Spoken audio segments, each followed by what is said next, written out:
Hello and welcome to today's office hours, where we will give you an overview of the California Department of Food and Agriculture's Resilient Food Systems Infrastructure Program. What is the Resilient Food Systems Infrastructure, or the RFSI program? The purpose of the RFSI program is to create more and better processing options for local and regional producers. Projects should support infrastructure or equipment purchases in the middle of the supply chain for California food and farm businesses and other eligible entities. Middle of the supply chain refers to activities in the processing, packaging, aggregation, and distribution stages of the supply chain. Who is eligible to apply for this program? Three criteria must be met in order to be eligible. First, all applicants must have a unique entity identifier, or a UEI, and must be physically located in California. Second, the applicant's activities must support the middle of the supply chain.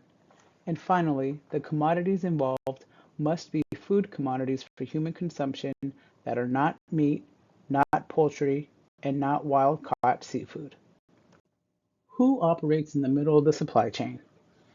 Operators in the middle of the supply chain include agricultural producers or processors, nonprofit organizations, local government entities, tribal governments, and institutions such as schools, universities, or hospitals, bringing producers together to benefit multiple producers' middle of the supply chain activities. There are two tracks to choose from when applying for an RFSI grant. Track 1, the infrastructure grant, or Track 2, the equipment-only grant. Track 1, on the left of the slide, is the infrastructure grant and will fund projects that expand capacity and infrastructure for the aggregation, processing, manufacturing, storing, transporting, wholesaling, or distribution of targeted agricultural products. This grant type is subject to match requirements. The allowable grant range is from $100,000 to $3 million. Track 2, on the right side of the slide, is the simplified equipment-only grant.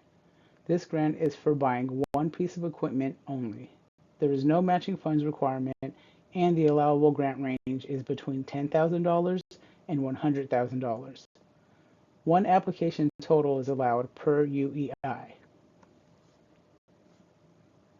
So, what types of projects are allowable? This slide reflects just some examples of processing, aggregation, and distribution activities that would be appropriate for RFSI funding.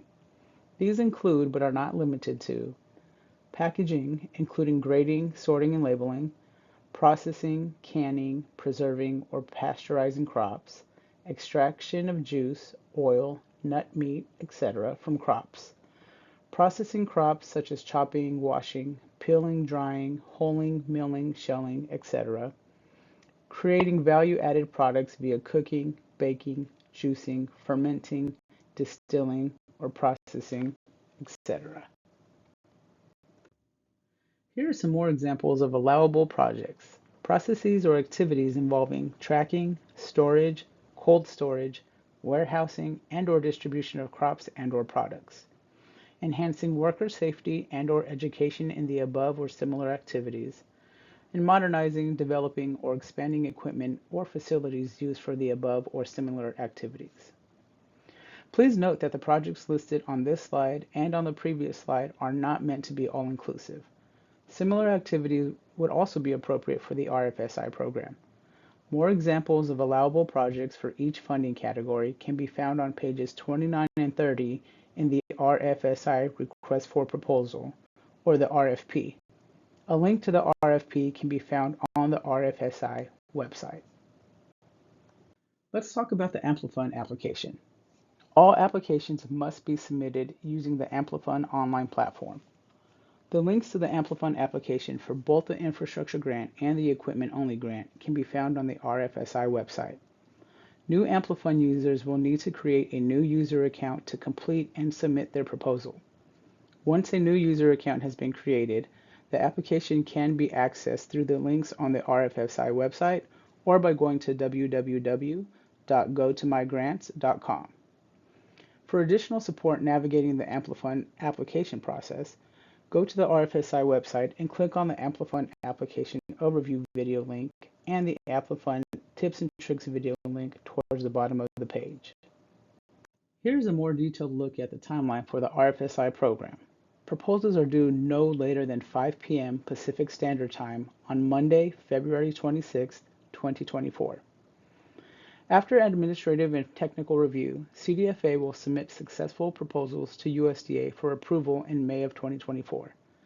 USDA will make the final decision in which projects receive funding. CDFA anticipates announcing and awarding funds in the fall of 2024, then executing grant agreements.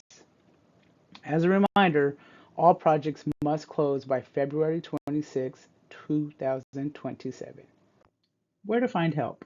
There are multiple ways to receive support during the open application period. Webinars and office hours will continue through mid-February, and you can register or view recordings of these by visiting the CDFA website. The CDFA website also has links to our request for proposals, frequently asked questions document, and regularly updated Q&A. General questions can be sent via email to grants@cdfa.ca.gov or by leaving a voicemail at 916-657-3231 in English or in Spanish.